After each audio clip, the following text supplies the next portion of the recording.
on whether or not Daryl Morey played a role in his wanting to be a Sixer.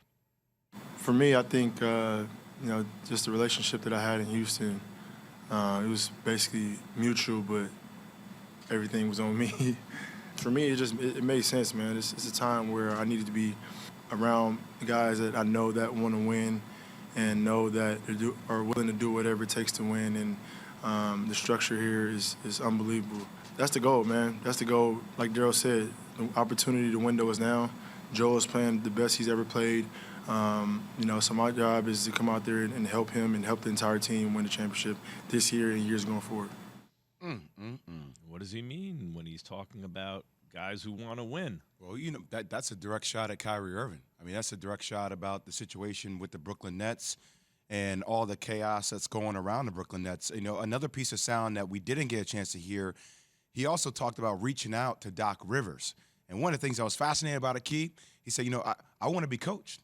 I want to be coached by a top 15 greatest coach of all time, which was another direct shot at Steve Nash. So you think about the familiarity he has with Daryl Morey, the continuity he has with the offensive schemes that Daryl Morey has put him in to be successful, the coaching aspect, and then just the commitment overall from the team. This is James Harden essentially trolling the Brooklyn Nets, telling everybody what the realness is from his perspective. Well, from day one, he always wanted to be a Sixer. They couldn't get the deal done with Houston, and then he goes to Brooklyn. So when he walked into Brooklyn a year ago, his mind clearly was never to be there long term. I thought he was going to be there long term, but clearly that wasn't the case. And when you talking about guys that want to win, he went there with the mindset, okay, they're trading me to Brooklyn. We want to win together. I know KD. I know Kyrie a little bit. He's cool. We on this, But at the same time, now I realize he's not all in the same way I am. It's very difficult as a player to play with people that don't have the same vision as you. It's hard as hell to work with people that don't have the same vision as you, that have their own agendas. And I think that's what Harden is speaking of and speaking to. And when it was time for him to go to Philly, he didn't have a problem doing it because he feels like you said, he got a good coach. He got another top player. And those guys over there want to win. Not that KD doesn't want to win. I think he's speaking solely to the Kyrie Irving situation. Yeah, it sounds that way. And I'm sure Kyrie, from his point of view, is thinking, I've won a championship. Have you won a championship? Like, don't talk to me about winning. On the other hand, he played with LeBron James, and James Harden's never done that. Speaking of Kyrie Irving, James Harden mentioned Kyrie's impact directly on the Nets. Listen. Obviously, me and Kyrie are really good friends. Whatever he was going through or is still going through, that's his personal preference. But it definitely did impact the team because originally, obviously, me, Kyrie, and KD on the court, and winning covers up a lot of that stuff. But it was unfortunate that, we played 16 games out of whatever it was, and, it is what it is. But this is, here in Philly is an opportunity that I'm looking forward to. Look, I get that James Harden was frustrated by it. And everything from expecting Kyrie to be on the court to the vaccine situation that may change, even to, rumors speculating around Steve Nash not really holding Kyrie accountable in locker room sessions, but holding James Harden accountable. But it's interesting because you do get the feel also from the Brooklyn side of things. Bruce Brown came out the other day and said, hey, there's been a huge weight lifted off the locker room. A lot of players in Brooklyn felt like James Harden didn't want to be there, made comments about him potentially quitting on their team. I go back to that Sacramento game where he had 4 points. People were wondering if it was the hamstring. It looked more like a commitment thing to me. But it feels like both sides got what they wanted. He's committed to getting traded. Exactly. Yeah. He's committed to himself, which in this business, Key, sometimes, you have in your head you want to be somewhere. I get it. Yeah. I mean, I like it, but I get it.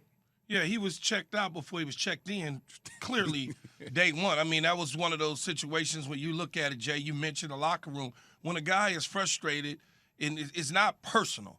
It's just that when you go into a work environment in a workplace and you don't want to be there, you're not going to give your all.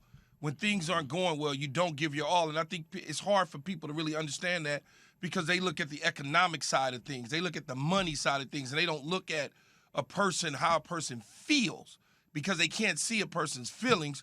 The only thing they can see is, oh, he's an athlete, and he's supposed to be playing because they're giving him money. I remember, I don't know exactly when this was, but it had to be at the start of the season when Kyrie, the decision was made that Kyrie wouldn't be a part of the Brooklyn Nets, and not when he came back and only playing road games. But Stephen A. on not Stephen A.'s World, but on First Take, was having the conversation about how frustrating and disappointing this is going to be for both James Harden as well as Kevin Durant. Maybe more for James and less for Kevin because of the relationship, but at the same time, those two guys didn't go to Brooklyn to sit around and have to deal with something that no one really knew was coming, including Kyrie. But once everything was found out that this is the way you could actually play and help us win a championship, and he elected to do something different, and they did do it, it became a bigger issue inside that locker room. If, for whatever reason, Jay, the Brooklyn Nets don't win a championship and James Harden happens to win a championship in Philly, I feel bad for Kyrie. Yeah. I really would. I'm going to feel bad for him because people are going to say you're the reason why. They won't be wrong entirely. Look, there's a difference, but I hear what you're saying, not giving your all. There's, like, in a bad situation, you can obey the letter of the law, but not the spirit of the thing. Like, you don't have your heart in it, really. I don't think that's what happened with Harden. I think Harden, for the second time in 2 years, deliberately stopped playing without absolutely playing. Max. He just did, stopped. but that's because his heart wasn't in it. That's when you're not in it, man. When you don't want to work and you don't want to be around people, you don't care. At that point, I'm saying I agree, but I'm saying something different. I agree with that sentiment. I'm saying something different. There are people in those situations. In Harden's case, I think he was doing it in a way that made it obvious to the team, look, I'm not going to play for this franchise. Send me to another franchise. That's how he got out of Houston. That's how he got out of Brooklyn.